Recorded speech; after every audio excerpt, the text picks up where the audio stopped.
Hello, good morning, जोहार। मैं संजय और आप देख रहे हैं न्यूज़ झारखंड। चलिए जानते हैं आज की मुख्य 25 बड़ी खबरों को। पहली बड़ी खबर की बात करें तो गणतंत्र दिवस समारोह में शामिल होने दुमका पहुंचे सीएम हेमंत सोरेन। आज पेट्रोल सब्सिडी योजना का करेंगे शुभारंभ। गणतंत्र दिवस समारोह में शामिल होने मुख्यमंत्री हेमंत सोरेन मंगलवार को दुमका पहुंचे। सीएम श्री सोरेन आज 26 जनवरी को दुमका के पुलिस लाइन परेड मैदान में झंडोत्तोलन करेंगे। इस दौरान सीएम सपोर्ट पेट्रोलियम सब्सिडी योजना की शुरुआत भी करेंगे। इससे राज्य के राशन कार्डधारियों को अपनी दोपहिया वाहन में पेट्रोल भराने के लिए हर महीने 250 रुपए मिलेंगे। मंगलवार को दुमका पहुंचे सीएम हेमंत सोरेन का स्वागत दुमका विधायक बसंत सोरेन, आयुक्त चंद्र मोहन प्रसाद कश्यप, डीआईजी सुदर्शन प्रसाद मंडल, डीसी रविशंकर शुक्ला ने किया। इस दौरान गार्ड ऑफ ऑनर भी दिया गया। वहीं आज 26 जनवरी से सीएम हेमंत सोरेन राज्य के राशन कार्डधारियों को पेट्रोल सब्सिडी योजना का लाभ दिलाने के लिए इसकी शुरुआत करेंगे। इसके लिए प्रक्रिया भी शुरू हो गई है। राज्य के लाल, पीला और हरा राशन कार्डधारियों को इसका लाभ मिलेगा। गरीबों की इस योजना को सही रूप में क्रियान्वित करने के लिए सभी जिलों के डीसी को निर्देश दिया गया है। अगली बड़ी खबर की बात करें तो आज गणतंत्र दिवस के दिन झारखंड में कैसा रहेगा मौसम का मिजाज। झारखंड में आज बुधवार से मौसम शुष्क और आसमान साफ रहेगा। राज्य के निवासी खिली धूप के बीच गणतंत्र दिवस समारोह मनाएंगे। पिछले 3 दिन से साइक्लोनिक सर्कुलेशन और टर्फ लाइन की वजह से मौसम का मिजाज बदला हुआ था। मंगलवार को सिस्टम के कमजोर पड़ने के बाद राज्य के लगभग सभी इलाके में आसमान में बादल धीरे धीरे छटने लगे थे और दिन के 11 बजे के बाद बादलों के बीच से सूरज झांकने लगा। कई जगहों पर दिन में धूप खिली रही। हालांकि ज्यादातर स्थानों पर आसमान कल यानी गुरुवार से साफ होगा। इससे आमजन राहत महसूस करेंगे। हालांकि संताल परगना के कुछ इलाकों में मंगलवार को हल्की बारिश हुई। पिछले 24 घंटे के दौरान डाल्टनगंज, लातेहार, पंचेट, सिलाईचक, पत्थरगामा, बालूमाथ, हिंदगिरी और कोनेर में हल्की बारिश हुई है। मौसम केंद्र से मिली जानकारी के मुताबिक आसमान में बादल छटने के बाद कल गुरुवार से न्यूनतम तापमान में 2 से 3 डिग्री सेल्सियस की गिरावट आएगी। अभी राज्य के प्रमुख शहरों का न्यूनतम तापमान सामान्य से 1.5 से 5 डिग्री सेल्सियस तक ऊपर चल रहा है। आज ज्यादातर इलाकों में मौसम साफ रहेगा। अगली बड़ी खबर की बात करें तो 28 जनवरी से होने वाली 7वीं जेपीएससी की मुख्य परीक्षा स्थगित। झारखंड लोक सेवा आयोग जेपीएससी ने 28 जनवरी से होने वाली 7वीं राज्य प्रशासनिक सेवा की मुख्य परीक्षा तत्काल प्रभाव से स्थगित कर दी है। आयोग ने मंगलवार को उच्च न्यायालय को यह जानकारी दी है और कहा है कि वह विभिन्न वर्गों को आरक्षण दिए जाने के मामले में प्रशासनिक परीक्षा के परिणामों की समीक्षा करेगा। 7वीं जेपीएससी मुख्य परीक्षा पर रोक लगाने की मांग को लेकर दायर रिट याचिका पर मंगलवार को सुनवाई के दौरान मुख्य न्यायाधीश डॉक्टर रवि रंजन और न्यायाधीश सुजीत नारायण प्रसाद की खंडपीठ के समक्ष आयोग ने यह बयान दिया। आयोग के अनुरोध पर अदालत ने उसे इस मामले में 2 सप्ताह के भीतर जवाब दाखिल करने की अनुमति देने के साथ ही इसे 15 फरवरी के लिए सूचीबद्ध कर दिया है। जेपीएससी की मुख्य परीक्षा 28 जनवरी से प्रारंभ होने वाली थी, जो अब तत्काल प्रभाव से स्थगित हो गई है। अगली बड़ी खबर की बात करें तो कांग्रेस छोड़ बीजेपी में गए आरपीएन सिंह 2 बार रह चुके हैं झारखंड प्रदेश प्रभारी। पहली बार मिली 16 सीटें। झारखंड के कांग्रेस प्रदेश प्रभारी कुंवर रतनजीत प्रताप नारायण सिंह उर्फ आरपीएन सिंह मंगलवार को बीजेपी का दामन थाम लिए हैं। आरपीएन सिंह 2 बार झारखंड के कांग्रेस प्रदेश प्रभारी रह चुके हैं। पार्टी नेता और कार्यकर्ताओं के बीच अच्छी पकड़ रही है। यही कारण है कि वर्ष 2019 के विधानसभा चुनाव में जेएमएम और आरजेडी के साथ गठबंधन कर कांग्रेस को 16 सीट दिलाने में कामयाब रहे हैं। इधर मंगलवार की सुबह कांग्रेस के राष्ट्रीय अध्यक्ष सोनिया गांधी को पत्र लिखकर कांग्रेस से इस्तीफा देने की घोषणा की। हालांकि पिछले कुछ दिनों से आरपीएन सिंह के बीजेपी में जाने के कयास लगाए जा रहे थे और मंगलवार को उन्होंने इसकी पुष्टि भी कर दी। इसके कुछ समय बाद दोपहर में आरपीएन सिंह ने भाजपा की सदस्यता ग्रहण किया है। कांग्रेस से आरपीएन सिंह के इस्तीफे से झारखंड कांग्रेस में इसका असर दिखेगा, ऐसी चर्चा शुरू हो गई है। वही नए प्रदेश प्रभारी को लेकर पार्टी कार्यकर्ताओं के बीच चर्चा होने लगी है। अगली बड़ी खबर की बात करें तो धनबाद में कई पदों पर निकली वैकेंसी, नोटिस हुआ जारी। झारखंड के धनबाद में नौकरी की तलाश कर रहे युवाओं के लिए अच्छी खबर आ रही है। ताजा रिपोर्ट के मुताबिक धनबाद में कई पदों पर वैकेंसी निकली है। यह वैकेंसी भारतीय प्रौद्योगिकी संस्थान Indian school of mines Dhanbad के द्वारा निकाली गई है। इच्छुक उम्मीदवार प्रकाशित नोटिफिकेशन को पढ़े और आवेदन की प्रक्रिया को जल्द से जल्द पूरा करें। भारतीय प्रौद्योगिकी संस्थान Indian school of mines Dhanbad Dhanbad ने कनीय अभियंता, सहायक कार्यकारी अभियंता, उप अधीक्षण अभियंता के पद पर भर्ती को लेकर आवेदन मांगे हैं। इन पदों पर आवेदन करने के लिए उम्मीदवारों की योग्यता पदों के अनुसार BE, BTech, डिप्लोमा आदि निर्धारित किया गया है। आप आवेदन करने के लिए और अधिक जानकारी के लिए www.iitism.ac.in पर जा सकते हैं। आवेदन करने की अंतिम तिथि 11 मार्च 2022 है। खबरों में आगे बढ़ने से पहले आपसे रिक्वेस्ट है कि अगर आप चैनल को सब्सक्राइब नहीं किए हैं तो प्लीज़ चैनल को सब्सक्राइब करके बेल आइकन प्रेस कर दे, जिससे आपको झारखंड की हर छोटी बड़ी खबर का अपडेट आप तक पहुंचता रहे। चलिए बढ़ते हैं खबरों की ओर। अगली बड़ी खबर की बात करें तो गणतंत्र दिवस से पहले नक्सलियों की बड़ी साजिश नाकाम। गढ़वा में जवानों को उड़ाने के लिए सड़क में प्लांट किया गया टिफिन बम बरामद। गणतंत्र दिवस से ठीक पहले झारखंड में सुरक्षा बलों ने नक्सलियों की एक बड़ी साजिश को नाकाम कर दिया है। गढ़वा जिले के भंडारिया थाना क्षेत्र के बहराटोली गांव में नक्सलियों ने एक कच्ची सड़क में टिफिन बम प्लांट किया था। पुलिस व CRPF के जवानों की ओर से इलाके में चलाए जा रहे सर्च ऑपरेशन में शामिल जवानों को उड़ाने के लिए यह विस्फोटक लगाया गया था। सुरक्षा बलों ने इससे पहले ही इसे खोज निकाला है। इसके बाद बम को डिफ्यूज किया गया। इस दौरान जोरदार आवाज हुई। इससे आसपास के इलाकों में सनसनी फैल गई। नक्सलियों की ओर से अपने नेता किशन दा की रिहाई की मांग को लेकर प्रतिरोध दिवस मनाया जा रहा है। नक्सलियों की ओर से 21 जनवरी से ही 26 जनवरी तक प्रतिरोध दिवस घोषित किया गया है। 27 जनवरी को बिहार झारखंड बंद का आह्वान किया गया है। इस घोषणा को लेकर सुरक्षा एजेंसियां बेहद सतर्क है। राज्य के अधिकांश नक्सल प्रभावित इलाकों में विधि व्यवस्था बनाए रखने के लिए सुरक्षा बल सर्च ऑपरेशन चला रहे हैं। इसी कड़ी में गढ़वा में भी अभियान चल रहा है। अगली बड़ी खबर की बात करें तो बीजेपी ने की JPSC के चेयरमैन को बर्खास्त करने की मांग। पूरे प्रकरण की CBI जांच की मांग उठाई। भाजपा ने JPSC 7वीं से 10वीं JPSC परीक्षा मामले में आए हाईकोर्ट के निर्णय का स्वागत करते हुए इसे न्याय की जीत बताया है। भाजपा के प्रदेश अध्यक्ष दीपक प्रकाश ने इस पूरे प्रकरण की जांच CBI से कराने व JPSC के चेयरमैन को बर्खास्त करने की मांग राज्य सरकार से की है। उन्होंने आंदोलनकारी छात्रों को बधाई देते हुए कहा है कि न्याय की हमेशा जीत हुई है। कहा है कि राज्य सरकार जानबूझकर मामले को भटकाना चाहती है। यह सरकार युवा विरोधी है। सरकार है युवाओं के भविष्य के साथ खिलवाड़ कर रही है। अगली बड़ी खबर की बात करें तो अपने क्षेत्र में बिजली कटौती से परेशान है मंत्री जगन्नाथ महतो। ऊर्जा संचरण निगम के MD को किया तलब। दामोदर घाटी निगम DVC द्वारा की जा रही बिजली कटौती से परेशानी बढ़ गई है। अपने क्षेत्र के लोग की इस बाबत मिल रही शिकायतों से परेशान राज्य सरकार के स्कूली शिक्षा एवं उत्पाद महानिषेध मंत्री जगन्नाथ महतो ने मंगलवार को अपने आवास पर ऊर्जा संचरण निगम के प्रबंधक निदेशक KK वर्मा को तलब किया। मंत्री DVC की कार्यस्थनी से नजर आए। वे कुछ भी सुनने को तैयार नहीं थे। उन्होंने MD से स्पष्ट कहा है कि DVC पर नकेल कसने का उपाय बताइए। यह भी पूछा है कि समस्या का समाधान क्या है। नाथ महतो ने करीब 2 घंटे तक MD से बिजली व्यवस्था को लेकर सवाल पूछा। इसके बाद उन्होंने कहा है कि वे इस मामले को मुख्यमंत्री हेमंत सोरेन के समक्ष उठाएंगे। अगली बड़ी खबर की बात करें तो CM की फटकार के बाद हटाए गए बोकारो के CS सिविल सर्जन से डिमोशन कर कोडरमा के SCMO बनाए गए। 28 चिकित्सा पदाधिकारियों का हुआ तबादला। झारखंड के 28 चिकित्सा पदाधिकारियों का तबादला किया गया है। इसमें एक नाम बोकारो के civil surgeon CS doctor Jitendra Kumar का भी है। CM हेमंत सोरेन सोमवार दोपहर को उन्हें सोशल मीडिया के माध्यम से फटकार लगाई थी। देर शाम न केवल उनका स्थानांतरण किया गया बल्कि उनका डिमोशन भी कर दिया गया।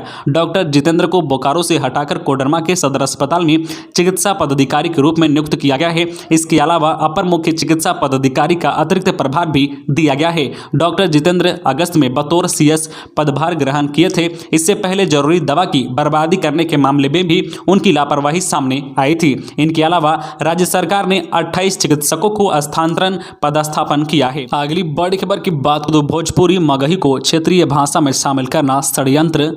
भोजपुरी मगही तथा अंगिका भाषा को बोकारो व धनबाद जिला के क्षेत्रीय भाषा में शामिल किए जाने के विरोध में आजसू पार्टी जरडीहा प्रखंड कमेटी अध्यक्ष अरुण कुमार महतो के नेतृत्व में मंगलवार को मुख्यमंत्री हेमंत सोरेन का पुतला दहन बोकारो के जिना मोड़ चौक बाजार में किया गया। गोमिया विधायक डॉक्टर लंबोदर महतो ने कहा है कि भोजपुरी मगही तथा अंगिका भाषा को क्षेत्रीय भाषा में शामिल करना एक षड्यंत्र है। इसका आजसू पार्टी व झारखंडी पुरजोर विरोध करेंगे। कहा है कि माई माटी पर राजनीतिक नहीं होने देंगे। उन्होंने जारी अधिसूचना को अविलंब वापस लेने की मांग की। अगली बड़ी खबर की बात करें तो एक साल से झारखंड की सरकार को गिराने में लगे थे आरपीएन सिंह। कांग्रेस विधायक अंबा प्रसाद का आरोप। झारखंड के बड़कागांव की विधायक अंबा प्रसाद ने आरपीएन सिंह पर बड़ा आरोप लगाया है। अंबा प्रसाद ने आरोप लगाया है कि आरपीएन सिंह बीते एक साल से ज्यादा समय से बीजेपी के साथ साठगांठ कर झामुमो कांग्रेस की सरकार को गिराने की कोशिश कर रहे थे। एक ट्वीट में कांग्रेस विधायक ने कहा है कि पिछले एक साल से ज्यादा से बीजेपी के साथ साठगांठ कर आरपीएन सिंह जी झारखंड की कांग्रेस जेएमएम सरकार को अपदस्थ कराने की कोशिश कर रहे थे। पार्टी नेतृत्व को लगातार इस बारे में आगाह भी किया गया था। इनके बीजेपी जाने से झारखंड का हर सच्चा कांग्रेसी खुश है। बता दें कि उत्तर प्रदेश में विधानसभा चुनाव से पहले कांग्रेस को जो पूर्वांचल में तगड़ा झटका लगा है। कुशीनगर से पार्टी नेता रहे आरपीएन सिंह ने मंगलवार को इस्तीफा दे दिया है और फिर भारतीय जनता पार्टी में शामिल हो गए हैं। आरपीएन सिंह झारखंड में कांग्रेस के प्रभारी भी थे।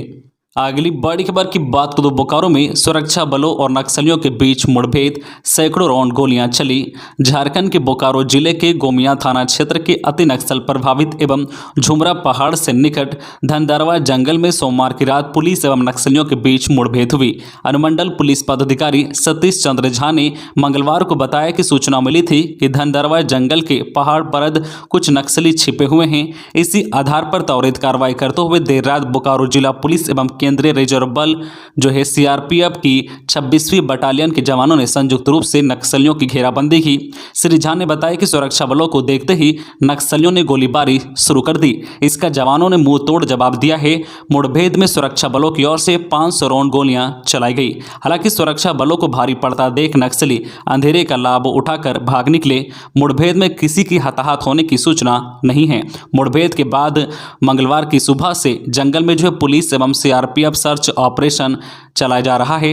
इससे पूर्व 23 जनवरी की रात गोमिया थाना क्षेत्र के जंगल से भारी मात्रा में विस्फोटक बरामद किया गया था। अगली बड़ी खबर की बात करें तो जेसीईसीईबी ने एमबीबीएस तथा पीजी की काउंसलिंग की तिथियों में किया बदलाव। राज्य के मेडिकल कॉलेजों में एमबीबीएस तथा स्नातकोत्तर में नामांकन के लिए होने वाली काउंसलिंग के कार्यक्रमों में बदलाव किया गया है।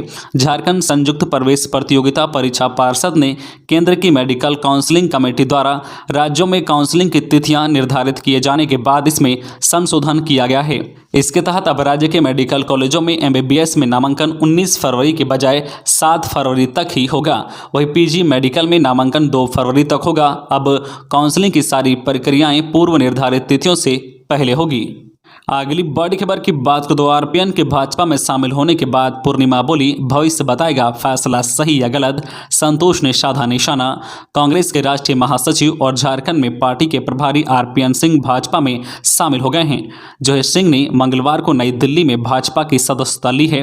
भाजपा ने उनका स्वागत यूपी भाजपा के प्रदेश अध्यक्ष स्वतंत्र देव सिंह, उप मुख्यमंत्री केशव प्रसाद मौर्य और केंद्रीय मंत्री धर्मेंद्र प्रधान ने किया है। उनके कांग्रेस छोड़ने और भाजपा में शामिल होने की खबर आने के बाद झारखंड की राजनीति में खलबली मच गई है। वे कांग्रेस के प्रभारी होने के दौरान झारखंड के पार्टी नेताओं और विधायकों से सीधे संपर्क में थे। उनके दल बदल पर झारखंड में कांग्रेस और भाजपा के नेता अपनी अपनी पार्टी लाइन पर बयान दे रहे हैं। भाजपा स्वागत कर रहे हैं तो कांग्रेसी उनके निर्णय को गलत करार दे रहे हैं। झरिया की कांग्रेस विधायक पूर्णिमा नीरज सिंह ने कहा है कि आरपीएन सिंह के ट्वीट से उनके कांग्रेस छोड़ने की जानकारी मिली है या उनका व्यक्तिगत निर्णय है। इससे बहुत ज्यादा तो कुछ नहीं कहा जा सकता है, लेकिन हो सकता है कि उन्होंने दूरगामी परिणाम को देखते हुए निर्णय लिया है। अगली बड़ी खबर की बात करें तो मुख्यमंत्री ने झामुमो की बैठक में की 2 फरवरी के कार्यक्रम पर चर्चा। मुख्यमंत्री हेमंत सोरेन 2 दिवसीय दौरे पर मंगलवार को दोपहर दुमका पहुंचे।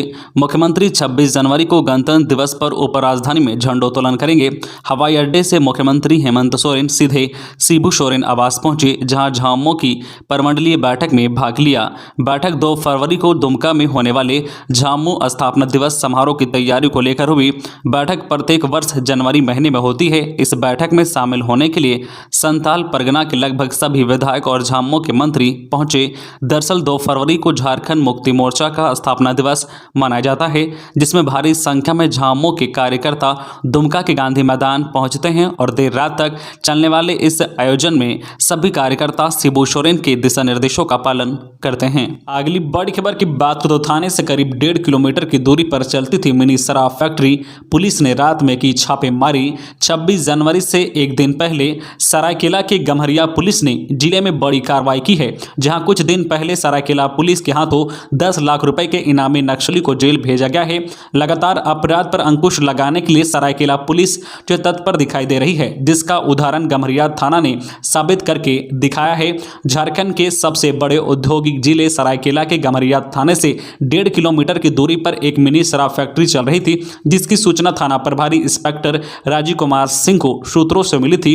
रात के करीब 3 बजे मौके पर जब गम्हरिया थाना की गश्ती टीम पहुंची तो उन्होंने पाया कि बहुत ही भारी मात्रा में नकली अंग्रेजी शराब बनाई जा रही है, जिन्हें गम्हरिया पुलिस ने थाना प्रभारी के छापेमारी कर रंगे हाथ पकड़ा है। मौके से शराब बनाने के लिए किंग्स गोल्ड की 600 शराब की बोतलें, मैकडोवेल नंबर 1 की 300 शराब की बोतलें, किंगफिशर बियर की 200 शराब की बोतलें, शराब को सील करने वाली मशीन के साथ 15 जार स्प्रिट और 2 ड्राम शराब से मिलाए जाने वाले रंग और किंग्स गोल्ड शराब के स्टिकर को बरामद किया गया है। अगली बड़ी खबर की बात करें तो सरायकेला खारसमा पुलिस ने 2 अपराधियों को किया गिरफ्तार। तलाशी में पिस्तौल और कारतूस बरामद। दर्ज हैं हत्या और फायरिंग जैसे कई मामले। सरायकेला खारसमा जिले की पुलिस ने 2 अपराधियों को गिरफ्तार किया है। इनके पास से स्वचालित पिस्तौल और जिंदा कारतूस बरामद किया गया है। पकड़े गए अपराधियों की पहचान जमशेदपुर के कदमा के उलियान निवासी भानु मांझी उर्फ जितेन मांझी तथा कदमा निवासी कुणाल राज प्रसाद के रूप में की गई है। भानु पर फायरिंग और हत्या जैसे कई मामले दर्ज हैं। पुलिस ने इनके पास से बाइक और मोबाइल जब्त किया है। मंगलवार को दोनों को जेल भेज दिया गया है। अगली बड़ी खबर की बात करें तो झारखंड पुलिस के 15 अधिकारियों कर्मियों को पदक की घोषणा 26 जनवरी को देंगे राष्ट्रपति। इस गणतंत्र दिवस पर राष्ट्रपति रामनाथ कोविंद झारखंड पुलिस के 15 अधिकारियों कर्मचारियों को विभिन्न श्रेणियों में पदक देंगे। इसमें झारखंड पुलिस को 2 वीरता पदक, विशिष्ट सेवा के लिए 1 राष्ट्रपति पदक और सराहनीय सेवा के लिए 12 पुलिस पदक की घोषणा हुई है। राष्ट्रपति का यह पदक आगामी 15 अगस्त 2023 को स्वतंत्रता दिवस के मौके पर झारखंड के मुख्यमंत्री के हाथों या अगले साल 26 जनवरी 2023 को गणतंत्र दिवस के मौके पर झारखंड के राज्यपाल के हाथों रांची के मोरहाबादी मैदान में दिया जाएगा। अगली बड़ी खबर की बात करें तो भाकपा माओवादी प्रतिरोध दिवस 27 जनवरी को झारखंड बंद से पहले नक्सलियों की साजिश नाकाम। विस्फोटक बरामद। झारखंड के बोकारो जिला अंतर्गत IEL गोमिया थाना क्षेत्र के चीतू जंगल में एक नाले के नीचे छिपाकर रखे गए विस्फोटक को पुलिस ने बरामद किया है। मिली जानकारी के अनुसार नक्सली संगठन भाकपा माओवादी द्वारा मनाए जा रहे प्रतिरोध दिवस और 27 जनवरी को बिहार झारखंड बंद को देखते हुए CRPF व पुलिस के संयुक्त सर्च ऑपरेशन के दौरान पुलिस ने इसे बरामद किया है। आपको बता दें कि भाकपा माओवादी द्वारा प्रतिरोध दिवस सप्ताह मनाया जा रहा है। बोकारो के IEL गोमिया थाना के चीतू जंगल के निकट एक क्रशर प्लांट से कुछ ही दूरी पर पुल के नीचे छिपाकर विस्फोटक रखे गए थे। ऐसी आशंका है कि नक्सलियों के द्वारा किसी बड़ी घटना को अंजाम देने के लिए इसे छिपाकर रखा गया था, लेकिन पुलिस ने उनके मंसूबों पर पानी फेर दिया है। इससे बड़ी घटना टल गई है। आपको बता दें कि नक्सली संगठन भाकपा माओवादी इन दिनों प्रतिरोध दिवस मना रहे हैं। इनके द्वारा 27 जनवरी को झारखंड बिहार बंद की घोषणा की गई है। अगली बड़ी खबर की बात तो रिम्स में घटे कोविड पॉजिटिव के 8 मरीज। रिम्स सहित पूरे राज्य में कोरोना संक्रमित मरीजों के मिलने का सिलसिला जारी है। रिम्स में भर्ती कोविड पॉजिटिव के मरीजों की संख्या में कमी आई है। सोमवार को रिम्स में कोविड पॉजिटिव के 61 मरीज थे, जो मंगलवार को यह संख्या घटकर 53 हो गई है। रिम्स के प्रवक्ता डॉक्टर DK सिन्हा ने मंगलवार को यह जानकारी दी है। अगली बड़ी खबर की बात तो जमशेदपुर पुलिस ने 10 अपराधियों को किया गिरफ्तार। साक्षी में 3 पहाड़ गैंग पकड़ाया। बिष्टुपुर में छिनताई और पोटका में लूट के आरोपी धराए। पूर्वी सिंहभूम के जमशेदपुर में अलग अलग थाना क्षेत्रों में चोरी, लूट और छिनताई के मामले में 10 अपराधियों को गिरफ्तार किया गया है। इसमें साक्षी थाना क्षेत्र पुलिस ने नाबालिग सहित 4 लोगों को पकड़ा है। यह सभी साहेबगंज के 3 पहाड़ गैंग से जुड़े हुए हैं। वहीं बिष्टुपुर थाना पुलिस ने छिनताई के 3 अपराधियों को गिरफ्तार किया है। पोटका थाना पुलिस ने लूट कांड में शामिल 3 अपराधियों को गिरफ्तार किया है। पुलिस ने पूछताछ के बाद सभी अपराधियों को जेल भेज दिया है। तो ये थी आज की झारखंड की टॉप बड़ी खबरें। इसी तरह झारखंड की हर छोटी बड़ी खबर देखने के लिए आप हमारे चैनल न्यूज झारखंड चैनल को सब्सक्राइब करके बेल आइकन प्रेस कर दीजिए, जिससे आपको झारखंड की हर छोटी बड़ी खबर का अपडेट आप तक पहुंचता रहे। तो आज के लिए बस इतना ही। हमें दीजिए इजाजत, फिर मिलते हैं नेक्स्ट न्यूज में।